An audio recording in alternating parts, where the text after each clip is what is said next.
ಎಲ್ಲರಿಗೂ ನಮಸ್ಕಾರ. ನಾನು ಗಣೇಶ್ ಪಾಟೀಲ್. ಸ್ನೇಹಿತರೆ, ಈ ವಿಡಿಯೋದಲ್ಲಿ ನಾವು ಪೊಲೀಸ್ ಡಿವಿಯನ್ಸ್ ಅಂದ್ರೆ ಏನು ಮತ್ತು ಪೊಲೀಸ್ ಡಿವಿಯನ್ಸ್ ಅನ್ನ ಯಾವ ರೀತಿಯಾಗಿ ಅಕೌಂಟೇಬಲ್ ಮಾಡಬೇಕು, ಸೊ ಅದಕ್ಕಾಗಿ ಅದರ ಅಕೌಂಟೇಬಿಲಿಟಿ ಮೆಕ್ಯಾನಿಸಮ್ಸ್ ಅಂದ್ರೆ ಏನು, ಅವು ಯಾವುವು ಅಂತೇಳಿ ಇಲ್ಲಿ ಡಿಸ್ಕಸ್ ಮಾಡೋಣ.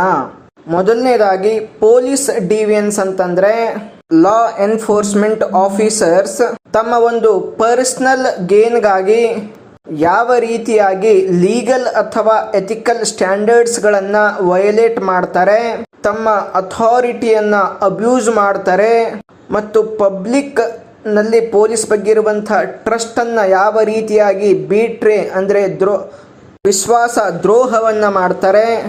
ಇವುಗಳನ್ನ ಮಾಡಿ ಅವರು ಯಾವ ಒಂದು ಬಿಹೇವಿಯರ್ ಅನ್ನ ಅಥವಾ ಆಕ್ಷನ್ ಅನ್ನ ಮಾಡ್ತಾರೆ, ಸೊ ಆ ಒಂದು ಬಿಹೇವಿಯರ್ ಅನ್ನ ಆ ಆಕ್ಷನ್ ಅನ್ನ ಪೊಲಿಟಿಕಲ್ ಡಿವಿಯನ್ಸ್ ಅಂತೇಳಿ ಕರೆಯುತ್ತೇವೆ, ಇಲ್ಲ ಪೊಲೀಸ್ ಡಿವಿಯನ್ಸ್ ಅಂತೇಳಿ ಕರೆಯುತ್ತೇವೆ. ಲಾಸ್ಟ್ ಕ್ಲಾಸ್ನಲ್ಲಿಯೇ ಪೊಲಿಟಿಕಲ್ ಡಿವಿಯನ್ಸ್ ಬಗ್ಗೆ ಹೇಳಿದ್ದೆ, ನೀವು ಆ ವಿಡಿಯೋವನ್ನು ಕೂಡ ನೋಡಬಹುದು. ಈ ಪೊಲೀಸ್ ಡಿವಿಯನ್ಸ್ ನಲ್ಲಿ ಮೈನರ್ ಇನ್ಫ್ರಾಕ್ಷನ್ಸ್ ಅಂದ್ರೆ ಸಣ್ಣ ಸಣ್ಣ ಉಲ್ಲಂಘನೆಗಳನ್ನ ಮಾಡಿಕೊಂಡು ಹೋಗಿ ದೊಡ್ಡ ಪ್ರಮಾಣದಲ್ಲಿ ಸೀರಿಯಸ್ ಆಗಿ ತಮ್ಮ ಪವರ್ ಗಳನ್ನ ಅಬ್ಯೂಸ್ ಮಾಡಿಕೊಳ್ಳುವವರೆಗೂ ಈ ಲಾ ಎನ್ಫೋರ್ಸ್ಮೆಂಟ್ ಆಫೀಸರ್ಸ್ ಗಳ ಬಿಹೇವಿಯರ್ ಚೇಂಜ್ ಆಗುತ್ತೆ. ಉದಾಹರಣೆಗೆ ಇದರಲ್ಲಿ ಕರಪ್ಷನ್ಸ್ ಆಗಿರ್ಬೋದು, ಬ್ರೂಟ್ಯಾಲಿಟಿ ಅಂದ್ರೆ ಹೇಗೆ ಜನರ ಜೊತೆ ಕ್ರೂರವಾಗಿ ನಡೆದುಕೊಳ್ಳುತ್ತಾರೆ, ಡಿಸ್ಕ್ರಿಮಿನೇಷನ್ ಅಂದ್ರೆ ಹೇಗೆ ಜನರ ಮಧ್ಯೆ ಇವರು ಭೇದ ಭಾವ ಮಾಡ್ತಾರೆ, ಅಂದ್ರೆ ಶ್ರೀಮಂತರು ಬಂದ್ರೆ ಒಂಥರ ಟ್ರೀಟ್ ಮಾಡೋದು, ಬಡವರು ಬಂದ್ರೆ ಒಂಥರ ಟ್ರೀಟ್ ಮಾಡೋದು, ಇದರಲ್ಲಿ ಬೇರೆ ಬೇರೆ ರೀತಿ ಭೇದ ಭಾವ ಹೇಗೆ ಮಾಡ್ತಾರೆ ಮತ್ತು ಮಿಸ್ಕಂಡಕ್ಟ್ ಇವೆಲ್ಲವೂ ಕೂಡ ಪೊಲೀಸ್ ಡಿವಿಯನ್ಸ್ ಒಳಗಡೆ ಬರ್ತವೆ. ಸೊ ಈ ರೀತಿಯಾಗಿ ಪೊಲೀಸ್ ಆಫೀಸರ್ಸ್ಗಳು ಮಾಡುವಂತಹ ಕಾನೂನಿನ ಉಲ್ಲಂಘನೆಯನ್ನ ತಡೆಗಟ್ಟಬೇಕು ಅಂದಾಗ ಅವರನ್ನು ಅಕೌಂಟೇಬಲ್ ಮಾಡಬೇಕು. ಅದಕ್ಕಾಗಿ ಕೆಲವೊಂದು ಅಕೌಂಟೆಬಿಲಿಟಿ ಮೆಕ್ಯಾನಿಸಮ್ಸ್ ಗಳಿರಬೇಕು. ಉದಾಹರಣೆಗೆ ಅವರು ಮಾಡುವಂತಹ ಆಕ್ಷನ್ಸ್ ಗಳಿಗೆ ಅವರು ರೆಸ್ಪಾನ್ಸಿಬಲ್ ಆಗಬೇಕು ಮತ್ತು ಪೊಲೀಸ್ ಡಿಪಾರ್ಟ್ಮೆಂಟ್ ನಲ್ಲಿ ಟ್ರಾನ್ಸ್ಪರೆನ್ಸಿ ಬರಬೇಕು, ಇಂಟಿಗ್ರಿಟಿ ಬರಬೇಕು, ಪೊಲೀಸರ ಬಗ್ಗೆ ಪಬ್ಲಿಕ್ ನಲ್ಲಿ ಒಂದು ಕಾನ್ಫಿಡೆನ್ಸ್ ಬರಬೇಕು. ಇವೆಲ್ಲ ಬರುವುದಕ್ಕಾಗಿ ಕೆಲವೊಂದು ಪ್ರೊಸೆಸ್ಗಳನ್ನ, ಕೆಲವೊಂದು ಪ್ರಿನ್ಸಿಪಲ್ಸ್ ಗಳನ್ನ ಪೊಲೀಸ್ ಡಿಪಾರ್ಟ್ಮೆಂಟ್ ಅಲ್ಲಿ ಅಳವಡಿಸಬೇಕು. ಇದನ್ನ ಅಕೌಂಟೆಬಿಲಿಟಿ ಮೆಕ್ಯಾನಿಸಮ್ಸ್ ಅಂತ ಕರೆಯುತ್ತೇವೆ. ಪೊಲೀಸ್ ಡಿವಿಯನ್ಸ್ ನಲ್ಲಿ ಬರುವಂತಹ ಮುಖ್ಯ ಒಂದು ರೂಪಗಳು ಯಾವುವು ಅಂತಂದ್ರೆ, ಇಲ್ಲಿ ಪೊಲೀಸರು ಎಕ್ಸೆಸಿವ್ ಫೋರ್ಸ್ ಅನ್ನ ಯೂಸ್ ಮಾಡ್ತಾರೆ. ಉದಾಹರಣೆಗೆ ಯಾವುದೇ ಒಂದು ಸಿಚುವೇಶನ್ ಆಗಲಿ ಅಥವಾ ಯಾರೇ ಒಬ್ಬ ಸಸ್ಪೆಕ್ಟ್ಸ್ ಆಗಲಿ ಅವನ ಕಂಟ್ರೋಲ್ ಮಾಡೋದಕ್ಕೆ ಎಷ್ಟು ನೆಸೆಸರಿ ಫೋರ್ಸ್ ಬೇಕೋ ಅದಕ್ಕಿಂತ ಜಾಸ್ತಿ ಫೋರ್ಸ್ ಅನ್ನ ಯೂಸ್ ಮಾಡಿ ಕಂಟ್ರೋಲ್ ಮಾಡೋದು ತಪ್ಪಾಗತ್ತೆ. ಅದನ್ನ ಕೆಲವು ಪೊಲೀಸರು ಮಾಡ್ತಾ ಇರ್ತಾರೆ. ಉದಾಹರಣೆಗೆ ಒಬ್ಬ ಕಳ್ಳತನ ಮಾಡೋದಕ್ಕೆ ಬಂದಾಗ ಅವನನ್ನ ಶೂಟಿಂಗ್ ಮಾಡೋದು ಅಥವಾ ಬೀಟಿಂಗ್ ಅಂದ್ರೆ ಹೊಡೆಯೋದು ಮಾಡೋದು ಬಿಟ್ಟು ಅವನನ್ನ ಕೇವಲ ಪೆಪ್ಪರ್ ಸ್ಪ್ರೇ ಉಪಯೋಗ ಮಾಡಿ ಅವನನ್ನ ಕಂಟ್ರೋಲ್ ಮಾಡಬಹುದು. ಶೂಟಿಂಗ್ಸ್ ಅಂದ್ರೆ ಅವನನ್ನ ಕೊಲೆ ಮಾಡೋದು, ಅವನಿಗೆ ಸಿಕ್ಕಾಪಟ್ಟಿ ಹೊಡೆದು ಅದರ ಅವಶ್ಯಕತೆ ಇಲ್ಲ ಅಂತ ಹೇಳಿ ಸೊ ಈ ಒಂದು ಪ್ರಿನ್ಸಿಪಲ್ ಹೇಳುತ್ತೆ. ನೆಕ್ಸ್ಟ್ ಬರುವಂತದ್ದು ಕರಪ್ಷನ್. ಪೊಲೀಸರು ಅನೇಕ ಒಂದು ಕರಪ್ಷನ್ ಆಕ್ಟಿವಿಟೀಸ್ಗಳಲ್ಲಿ, ಇಲ್ಲೀಗಲ್ ಆಕ್ಟಿವಿಟೀಸ್ಗಳಲ್ಲಿ, ಬ್ರೈಬ್ಸ್ಗಳನ್ನು ತೆಗೆದುಕೊಳ್ಳೋದ್ರಲ್ಲಿ, ಡ್ರಗ್ ಟ್ರಾಫಿಕಿಂಗ್ ನಂತಹ ಸೀರಿಯಸ್ ಕ್ರೈಮ್ಗಳಲ್ಲಿ ಕೂಡ ಮತ್ತು ಫಾಲ್ಸಿಫೈ ಎವಿಡೆನ್ಸ್ಗಳನ್ನು ಕ್ರಿಯೇಟ್ ಮಾಡುವಲ್ಲಿ ಇನ್ವಾಲ್ವ್ ಆಗಿರುವಂತಹ ಹಲವಾರು ಉದಾಹರಣೆಗಳಿವೆ. ಇದರಿಂದ ಈ ಪೊಲೀಸ್ ಒಂದು ಡಿಪಾರ್ಟ್ಮೆಂಟ್ ನಲ್ಲಿ ಇಂಟಿಗ್ರಿಟಿ ಅಂಡರ್ಮೈನ್ ಮಾಡಲಾಗಿದೆ ಮತ್ತು ಪಬ್ಲಿಕ್ಗೆ ಇಲ್ಲಿ ಟ್ರಸ್ಟ್ ಕಡಿಮೆ ಆಗಿದೆ ಅಂತ ಹೇಳಬಹುದು. ನೆಕ್ಸ್ಟ್ ಬರುವಂತದ್ದು ಡಿಸ್ಕ್ರಿಮಿನೇಷನ್. ಉದಾಹರಣೆಗೆ ಯಾವುದೇ ಒಬ್ಬ ವ್ಯಕ್ತಿ ಪೊಲೀಸ್ ಸ್ಟೇಷನ್ಗೆ ಒಂದು ಕಂಪ್ಲೇಂಟ್ ಕೊಡೋದಕ್ಕೆ ಹೋದಾಗ ಅಥವಾ FIR ರಿಜಿಸ್ಟರ್ ಮಾಡೋದಕ್ಕೆ ಹೋದಾಗ ಬಂದಿರುವಂತಹ ವ್ಯಕ್ತಿಯನ್ನ ರೇಸ್ನ ಆಧಾರದ ಮೇಲೆ, ಎಥ್ನಿಸಿಟಿಯ ಆಧಾರದ ಮೇಲೆ, ಜೆಂಡರ್ನ ಆಧಾರದ ಮೇಲೆ ಅಥವಾ ಸೋಷಿಯೋ ಎಕನಾಮಿಕ್ ಸ್ಟೇಟಸ್ನ ಆಧಾರದ ಮೇಲೆ ಭೇದ ಭಾವ ಮಾಡ್ತಾರೆ. ಅದಕ್ಕೆ ಹಲವಾರು ಉದಾಹರಣೆಗಳಿವೆ.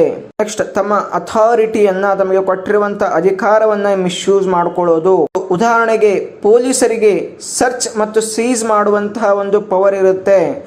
ಈ ಪವರ್ ಅನ್ನ ದುರುಪಯೋಗ ಮಾಡಿಕೊಳ್ಳೋದು, ಸುಮ್ಮನೆ ಎಲ್ಲೋ ಒಂದು ಮನೆಗೆ ಹೋಗಿ ಅಲ್ಲಿ ಸುಮ್ಮನೆ ಸರ್ಚಸ್ಗಳನ್ನು ಮಾಡೋದು, ಅಲ್ಲಿ ಸಿಕ್ಕಂತಹ ಒಂದು ವಸ್ತುಗಳನ್ನು ಸೀಸರ್ಸ್ ಮಾಡ್ಕೊಳ್ಳೋದು, ಆ ಮನೆಯವರಿಗೆ ಹರಾಸ್ಮೆಂಟ್ ಮಾಡೋದು. ಸೊ ಇವೆಲ್ಲ ಕೂಡ ಈ ಮಿಸ್ಯೂಸ್ ಆಫ್ ಅಥಾರಿಟಿಯಲ್ಲಿ ಬರ್ತವೆ. ನೆಕ್ಸ್ಟ್ ಬರುವಂಥದ್ದು ಕಾನ್ಸ್ಟಿಟ್ಯೂಷನಲ್ ರೈಟ್ಸ್ಗಳನ್ನು ಅಫೋಲ್ಡ್ ಮಾಡುವಲ್ಲಿ ಫೇಲ್ಯೂರ್ ಆಗೋದು. ಉದಾಹರಣೆಗೆ ಒಬ್ಬ ಅಕ್ಯೂಸ್ಡನ್ನು ಪೊಲೀಸರು ಯಾವ ರೀತಿಯಾಗಿ ನಡೆಸ್ಕೊಳ್ಬೇಕು, ಸಂವಿಧಾನ ಅವನಿಗೆ ಯಾವ ಒಂದು ಹಕ್ಕುಗಳನ್ನು ಕೊಟ್ಟಿದೆ, ಸೊ ಅವುಗಳನ್ನು ಉಲ್ಲಂಘನೆ ಮಾಡೋದನ್ನು ಕಾನ್ಸ್ಟಿಟ್ಯೂಷನಲ್ ರೈಟ್ಸ್ನ ಫೇಲ್ಯೂರ್ ಅಂತೇಳಿ ಕರೆಯುತ್ತೇವೆ. ಸೊ ಇದನ್ನು ಹೇಗೆ ಕಂಟ್ರೋಲ್ ಮಾಡಬೇಕು, ಅದಕ್ಕೆ ಅಕೌಂಟಬಿಲಿಟಿ ಮೆಕ್ಯಾನಿಸಮ್ಸ್ಗಳು ಯಾವುವು ಅನ್ನೋದನ್ನು ನೋಡೋಣ. ಮೊದಲಿಗೆ ಬರುವಂಥದ್ದು ಇಂಟರ್ನಲ್ ಅಫೇರ್ಸ್. ಈ ಪೊಲೀಸ್ ಡಿಪಾರ್ಟ್ಮೆಂಟ್ನಲ್ಲಿಯೇ ಮಿಸ್ಕಂಡಕ್ಟ್ ಮಾಡುವಂತಹ, ಪವರನ್ನು ಅಬ್ಯೂಸ್ ಮಾಡುವಂತಹ ಪೊಲೀಸ್ ಆಫೀಸರ್ಸ್ಗಳಿಗೆ ಅಕೌಂಟೇಬಲ್ ಮಾಡೋದು, ಅವರ ವಿರುದ್ಧ ಇನ್ವೆಸ್ಟಿಗೇಷನ್ ಮಾಡೋದು, ಅವರ ವಿರುದ್ಧ ಎವಿಡೆನ್ಸ್ಗಳನ್ನು ಗ್ಯಾದರ್ ಮಾಡಿ ಡಿಸಿಪ್ಲಿನರಿ ಆಕ್ಷನ್ಸ್ಗಳನ್ನು ತೆಗೆದುಕೊಳ್ಳೋದು. ಇವೆಲ್ಲ ಇಂಟರ್ನಲ್ ಅಫೇರ್ಸ್ಗಳಲ್ಲಿ ಬರ್ತವೆ. ನೆಕ್ಸ್ಟ್ ಬರುವಂಥದ್ದು ಸಿವಿಲಿಯನ್ ಓವರ್ಸೈಟ್. ಈ ಒಂದು ಮೆಕ್ಯಾನಿಸಮ್ಸ್ನಲ್ಲಿ ನಾಗರಿಕರು ಸಿವಿಲಿಯನ್ ಓವರ್ಸೈಟ್ ಬೋರ್ಡ್ಸ್ ಅಥವಾ ಕಮಿಷನ್ಸ್ಗಳನ್ನು ಮಾಡಿಕೊಂಡು ಈ ಪೊಲೀಸರ ಆಕ್ಟಿವಿಟೀಸ್ಗಳ ಮೇಲೆ ಇಂಡಿಪೆಂಡೆಂಟ್ ಆಗಿ ರಿವ್ಯೂ ಮಾಡೋದು, ಓವರ್ಸೈಟ್ ಮಾಡೋದು. ಈ ಬಾಡೀಸ್ಗಳು ಪೊಲೀಸ್ ಕಂಡಕ್ಟ್ ಅನ್ನ ಮಾನಿಟರ್ ಮಾಡೋದು, ಅವರ ವಿರುದ್ಧ ಬಂದಿರುವಂತಹ ಕಂಪ್ಲೇಂಟ್ಸ್ ಗಳನ್ನ ರಿವ್ಯೂ ಮಾಡೋದು, ಆ ಆಕ್ಷನ್ಸ್ ಗಳಿಗೆ ಪೊಲೀಸ್ನವರಿಗೆ ಅಕೌಂಟೇಬಲ್ ಮಾಡೋದು, ಅವರ ವಿರುದ್ಧ ಆಕ್ಷನ್ಸ್ ಗಳನ್ನು ತೆಗೆದುಕೊಳ್ಳೋದು. ನೆಕ್ಸ್ಟ್ ಬರುವಂತದ್ದು ಬಾಡಿ ಕ್ಯಾಮರಾಸ್. ಇಲ್ಲಿ ಪೊಲೀಸರು ತಮ್ಮ ಡ್ರೆಸ್ ನ ಜೊತೆಗೆ ಬಾಡಿ ಕ್ಯಾಮರಾಸ್ ಗಳನ್ನ ಹಾಕಿಕೊಳ್ಳಬೇಕು. ಸೊ ಇದರಿಂದ ಈ ಪೊಲೀಸ್ ಆಫೀಸರ್ಸ್ ಗಳು ಸಿವಿಲಿಯನ್ಸ್ ನ ಜೊತೆ ಯಾವ ರೀತಿಯಾಗಿ ನಡೆದುಕೊಳ್ತಾ ಇದ್ದಾರೆ, ಅವರೇನಾದ್ರೂ ಮಿಸ್ಕಂಡಕ್ಟ್ ಮಾಡಿದಾಗ, ಅವರೇನಾದ್ರೂ ಎಕ್ಸೆಸ್ ಫೋರ್ಸ್ ಯೂಸ್ ಮಾಡಿದಾಗ ಆ ಬಾಡಿ ಕ್ಯಾಮರಾಸ್ ಗಳು ವ್ಯಾಲ್ಯೂಯೇಬಲ್ ಎವಿಡೆನ್ಸ್ ಆಗಿರ್ತವೆ. ಸೊ ಇದರಿಂದ ಪೊಲೀಸ್ ಡಿಪಾರ್ಟ್ಮೆಂಟ್ ನಲ್ಲಿ ಟ್ರಾನ್ಸ್ಪರೆನ್ಸಿ ಮತ್ತು ಅಕೌಂಟಬಿಲಿಟಿ ಜಾಸ್ತಿ ಆಗುತ್ತೆ. ನೆಕ್ಸ್ಟ್ ಬರುವಂತದ್ದು ಟ್ರೈನಿಂಗ್ ಅಂಡ್ ಎಜುಕೇಶನ್.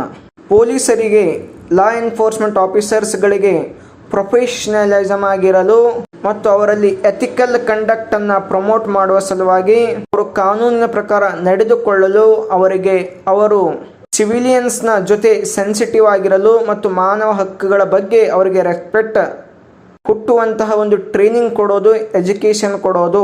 ನೆಕ್ಸ್ಟ್ ಬರುವಂತದ್ದು ಲೀಗಲ್ ರೆಮಿಡೀಸ್. ಯಾವ ಒಬ್ಬ ಪೊಲೀಸ್ ಆಫೀಸರ್ಸ್ ಮಿಸ್ಬಿಹೇವ್ ಮಾಡ್ತಾನೆ, ಕ್ರೈಮ್ ಆಕ್ಟಿವಿಟೀಸ್ ಗಳನ್ನ ಮಾಡ್ತಾನೆ, ಅವನ ವಿರುದ್ಧ ಸಿವಿಲ್ ಲಾ ಶೂಟ್ಸ್ ಗಳನ್ನ ಹಾಕೋದು ಮತ್ತು ಅಥವಾ ಕ್ರಿಮಿನಲ್ ಪ್ರಾಸಿಕ್ಯೂಷನ್ಸ್ ಅನ್ನ ಮಾಡೋದು. ಇದರ ಮುಖಾಂತರ ಆ ಪೊಲೀಸ್ ಆಫೀಸರ್ಸ್ ಗಳನ್ನ ಅಕೌಂಟೇಬಲ್ ಮಾಡೋದು. ಸೊ ಇದರಿಂದ ಅವರು ಒಂದು ಮಿಸ್ಕಂಡಕ್ಟ್ ಮಾಡೋದಕ್ಕೆ ಅವರಿಗೆ ಒಂದು ಡಿಟರೆನ್ಸ್ ಆಗುತ್ತೆ. ನೆಕ್ಸ್ಟ್ ಬರುವಂಥದ್ದು ಕಮ್ಯುನಿಟಿ ಎಂಗೇಜ್ಮೆಂಟ್. ಪೊಲೀಸ್ ಡಿಪಾರ್ಟ್ಮೆಂಟ್ ನ ಮಧ್ಯೆ ಮತ್ತು ಕಮ್ಯುನಿಟೀಸ್ ನ ಮಧ್ಯೆ ಒಂದು ಟ್ರಸ್ಟ್ ಕೊಲಾಬರೇಷನ್ ಬಿಲ್ಡ್ ಆಗಬೇಕು ಅಂತಂದಾಗ ಕಮ್ಯುನಿಟಿ ಎಂಗೇಜ್ಮೆಂಟ್ ತುಂಬಾ ಇಂಪಾರ್ಟೆಂಟ್. ಇದಾದಾಗ ಪೊಲೀಸರಲ್ಲಿ ಅಕೌಂಟಬಿಲಿಟಿ ಜಾಸ್ತಿ ಆಗುತ್ತೆ, ಅವರ ಒಂದು ಕರಪ್ಟ್ ಬಿಹೇವಿಯರ್ ಕಡಿಮೆ ಆಗುತ್ತೆ. ಒಬ್ಬರ ಮಧ್ಯೆ ಒಬ್ಬರಿಗೆ ಮ್ಯೂಚುವಲ್ ರೆಸ್ಪೆಕ್ಟ್ ಮತ್ತು ಅಂಡರ್ಸ್ಟ್ಯಾಂಡಿಂಗ್ ಇರುತ್ತೆ. ನೆಕ್ಸ್ಟ್ ಬರುವಂತದ್ದು ಎಕ್ಸ್ಟರ್ನಲ್ ಇನ್ವೆಸ್ಟಿಗೇಷನ್ಸ್. ಒಂದು ವೇಳೆ ಪೊಲೀಸ್ ಆಫೀಸರ್ಸ್ಗಳು ಸೀರಿಯಸ್ ಆಗಿ ಮಿಸ್ಕಂಡಕ್ಟ್ ಮಾಡಿದಾಗ ಎಕ್ಸ್ಟರ್ನಲ್ ಏಜೆನ್ಸಿಗಳು ಅಂತಂದ್ರೆ ಆಂಟಿ ಕರಪ್ಷನ್ ಬ್ಯೂರೋ ಆಗಿರ್ಬೋದು, ಕ್ರಿಮಿನಲ್ ಬ್ಯೂರೋ ಆಫ್ ಇನ್ವೆಸ್ಟಿಗೇಷನ್ ಅಂದರೆ CBI ಆಗಿರ್ಬೋದು, ಇವರ ಮುಖಾಂತರ ಇನ್ವೆಸ್ಟಿಗೇಷನ್ಸ್ಗಳನ್ನು ಮಾಡಿಸ್ಬೇಕು.